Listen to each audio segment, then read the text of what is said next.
And right now you can see the flashing lights still going because this remains a police and fire scene. A fire investigation still underway, and behind those flashing red lights you can see some residents there on the ramp going in. They've been coming and going all day, collecting whatever salvageable items they can, but also talking about surviving this ordeal and how it has left a permanent emotional toll.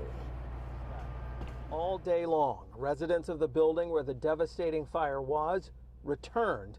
Even though it remains a fire investigation scene, inspectors allowed them back in the building just long enough to collect basic belongings and then head back to their temporary homes. It feels tragic to know that the people that were once there aren't there no more. Nobody who wants to be there. Remember that. Walking by somebody's door like, hey, this family used to live there, but they don't because of the fire. Gone are 17 people, ranging in age from 2 years old to 50.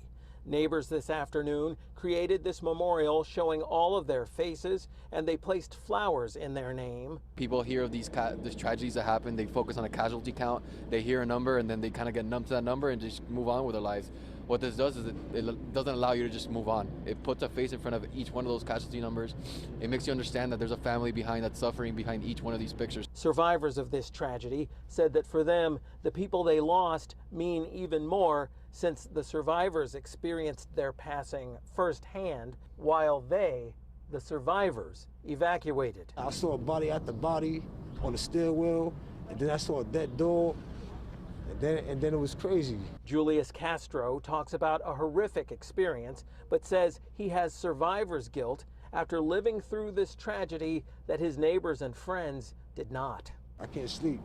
But thinking about the bodies that passed away and the two bodies I saw on the stairwell and everything, the dead dog, that's why I can't sleep. I'm afraid I have a nightmare over that. I've never seen nothing like that in my life. Prayers continue at Ar-Rahma Mosque, the house of worship a couple of blocks away, where nearly all of the deceased and their families are members. They continue to make arrangements for funerals and burials. And the funeral expected to be held at the Bronx Islamic Center on 166th Street. It's expected to happen before the week is over, in keeping with Muslim custom. Right now, reporting live from the Fordham Heights section of the Bronx, I'm James Ford, Pix 11 News.